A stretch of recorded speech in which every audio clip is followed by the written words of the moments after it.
அனைவருக்கும் வணக்கம். நீங்கள் நம்ம சேனலுக்கு புதுசுன்னா பக்கத்தில் இருக்கிற பெல் பட்டன் அமைத்தி சப்ஸ்கிரைப் பண்ணிக்கோங்க. தொடர்ந்து எல்லா வீடியோக்களையும் நீங்கள் பார்க்கலாம்.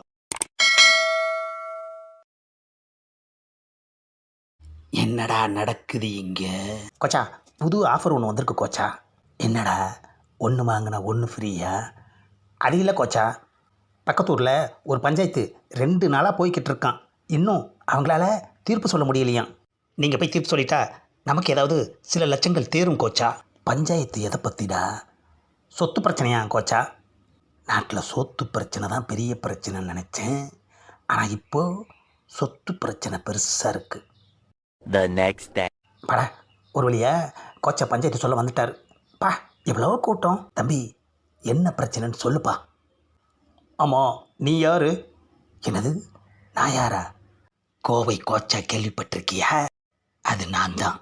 உனக்கும் இந்த பஞ்சாயத்துக்கும் என்ன சம்பந்தம்? சம்பந்தத்தை நானாக ஏற்படுத்திக்கிட்டேன். ஆமாம், இந்த கோவையில் இந்த கோச்சா வச்சது தான் சட்டம். மீறி நடந்தா அவன் நாறி போயிடுவான்.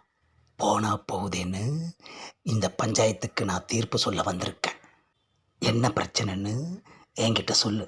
சொத்து பிரிக்கிற பிரச்சனை போதுமா? ஆமாம், சொத்து எவ்வளோ இருக்குது? 30 லட்ச ரூபாய் சொத்து இருக்குது. எத்தனை பேர்த்துக்கு பிரிக்கணும்? 3 பேருக்கு. ஆளுக்கு 10 லட்சமாக எடுத்துட்டு போக வேண்டியதானையா? அங்கே தானே சிக்கலே. சிக்கலா? ஆமாம், அதில் ஒரு தம்பி இறந்துட்டார். ஆஹா, அப்போ ஆளுக்கு 15 லட்சமாக எடுத்துக்க வேண்டியதானே? ஆ, அதெல்லாம் முடியாது. செத்து போன தம்பிக்கு தான் முக்கியமாக பங்கே கொடுக்கணும். செத்தவனுக்கு எதுக்குயா பணம்? ஆ, இதைத்தான் 2 நாளாக சொல்லிக்கிட்டு இருக்கோம். கேட்காம எங்களை சோறு தண்ணி கூட சாப்பிட விடாமல் இப்படி படுத்திக்கிட்டு இருக்கான். ஆமாம், செத்தவனுக்கு யார் இருக்கா?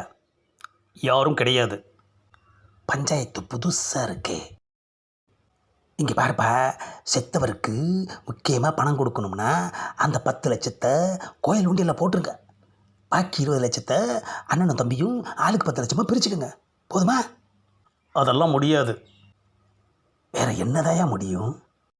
என்னது, பயங்கரமாக யோசிக்கிறான்.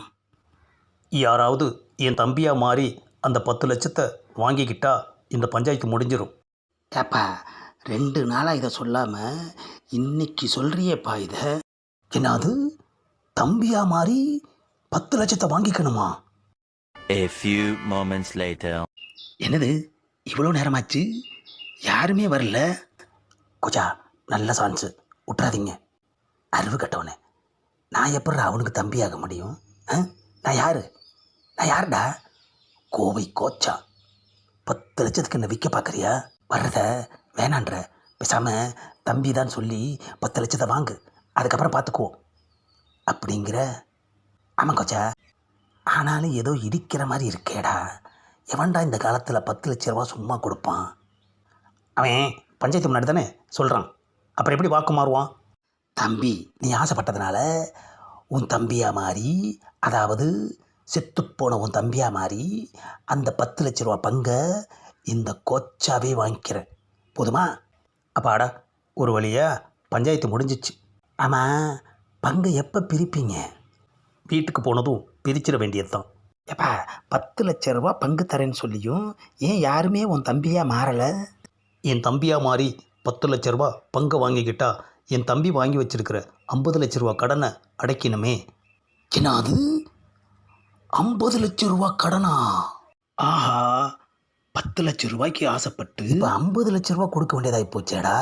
அப்போவே நினச்சேன், என்னடா ஒருத்தன் 10 லட்ச ரூபாயை இனாமா தர்றானே அப்படின்னு. ஆமாம், அந்த 10 லட்ச ரூபாய் கழிச்சிட்டு 40 லட்ச ரூபா எப்போ கொடுப்ப? என்னது, எல்லாருமே மறைஞ்சிட்டாங்க. Later. அப்பாடா, ஒரு வழியா அந்த ஊரில் இருந்து தப்பிச்சு வந்தாச்சு. ஏண்டா, ஒழுங்காக விசாரிக்க மாட்டிங்களா? ஆன்ட்டி விஷயத்தில் என்னை அவமானப்படுத்துனீங்க, இங்கே என்னை போண்டியாகவே ஆக்க பார்த்தீங்களேடா.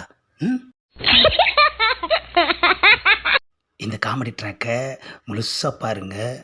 மற்றபடி லைக் பண்ணுங்கள், ஷேர் பண்ணுங்கள், மறக்காமல் சப்ஸ்கிரைப் பண்ணுங்கள்.